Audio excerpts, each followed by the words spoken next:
我講第二樣。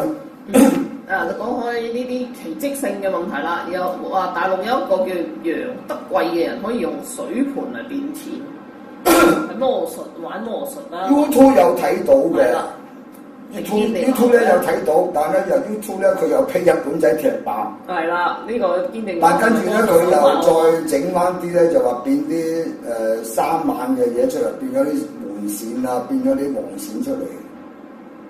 好啊，但要講個緣起先嚇。呢個人咧，我喺中環我嗰個學生一指前咧，係親歷其境睇過佢變嘅喺大陸。咁咧第一個話翻個報告俾我聽咧，佢就真係親歷其境睇到佢變唔止咁少錢，但係咧佢變到咧間死咁滯喎，嗰個力咧用過咗龍。咁啊幾乎死嘅，佢為咗去表演呢啲嘢咧，好似籌咗好多錢咧去起希望小學嘅呢個姓楊嘅人。咁而家係咪佢破咗法咧？我唔肯定。但係佢破咗法之後咧，佢再繼續咧去希望失咗效咧，再希望佢保持個江湖地位咧，就唔話俾人聽，即係等於以前好早嘅延伸係有啲料㗎。後尾佢個法咧又退咗啲功力。所以佢一般人咧，如果佢修行咁上下嘅人咧，係唔會走去逍遙過市嘅，佢保持自己嗰種能量噶嘛，嗰力噶嘛。佢就真係逍遙過市，楊德貴都係。咁有人佢破咗法失咗效之後咧，佢要保持病災嗰個虛名，就揾啲人咧造假啦。造假咧喺日本俾人踢爆，喺個台底咧攞錢出嚟，俾人影到。但我嘅學生當年係親眼睇到，佢係話唔止係攞唔少，好犀利。好啦，咁啊涉及咧，我哋講翻個陳年舊事，又係60年代初期。我有一個朋友我識佢㗎，佢同我而家死咗啦。就佢同我唔應該會講大話。即係冇講大話嘅必要。佢講佢後生嗰時咧，同一個人咧同居嘅，同一個男人同居嘅，係外江佬嚟嘅，喺香港同居。咁大家都落魄嘅，即係兩個人住租一間舊房住喺香港，喺香港唔知灣仔嗰啲住。好啊，夜晚大家冇嘢撈咧，總要宵夜啊嘛。佢咪宵夜，喂佢嗌佢宵夜，佢咪冇錢喎，佢得㗎啦，我有啊，我搞掂啦咁。咁晚晚宵夜咧。埋單咧，佢都揾條毛巾出嚟咧，切埋，打個冷震，就埋到單㗎啦，有錢出嚟，係佢自己嘅事嚟。佢如是者咧，都年幾兩年同佢住，都係咁嘅。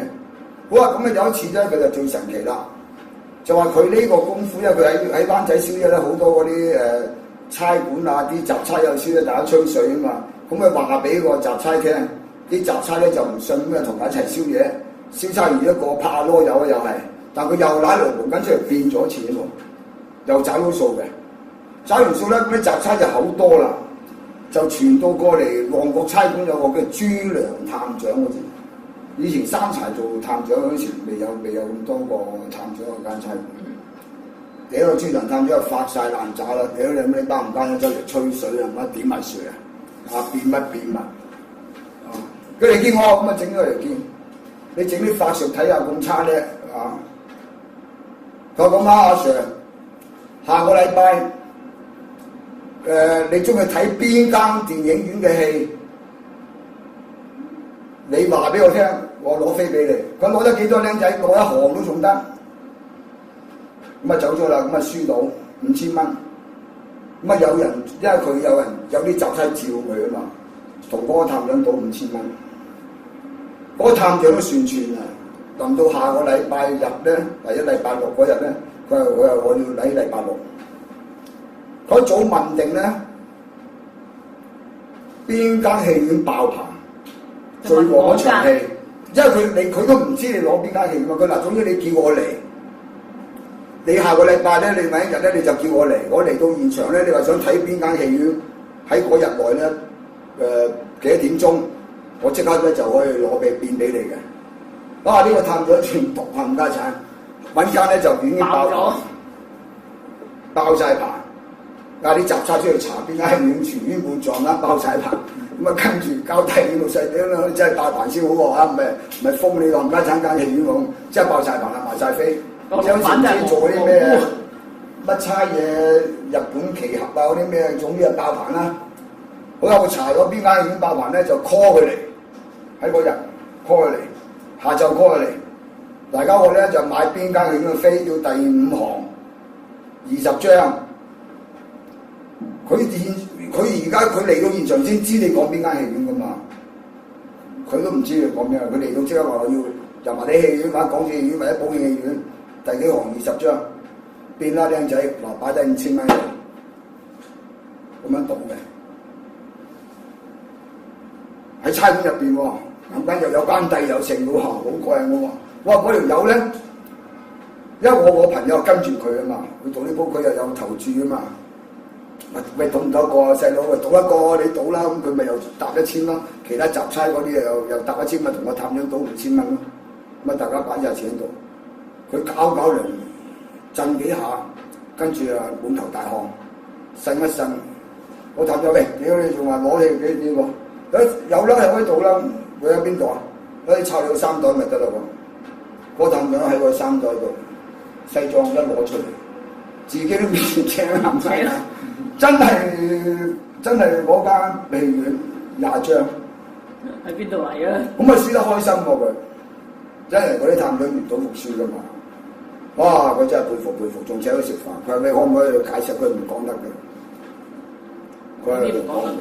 咁但係佢講一句咧就話佢最大嘅力咧就去到咧，你揾間房鎖咗門，咁變咗隻牛喺度。話呢個犀利啊，大佬！呢個真係犀利啦，但係要變翻走嘅，即係嗱，你揾間房打開門口，俾人喺差館入邊揾間房，但係睇過晒報啦嘛，咁啊閂埋門，佢變咗隻牛之後咧，你開門睇到，咁你就閂翻埋門，咁佢隻牛咧又要變翻走嘅。但係呢下冇做。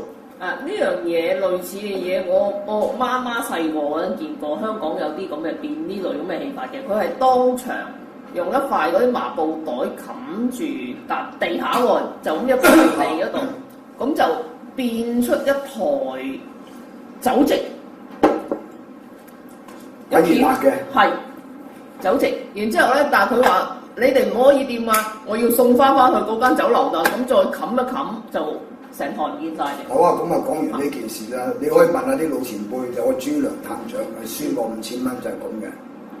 講我自己咯喎，講我自己我唔識變啊，但我截咗人哋偷錢喎。有乜截嘅咩？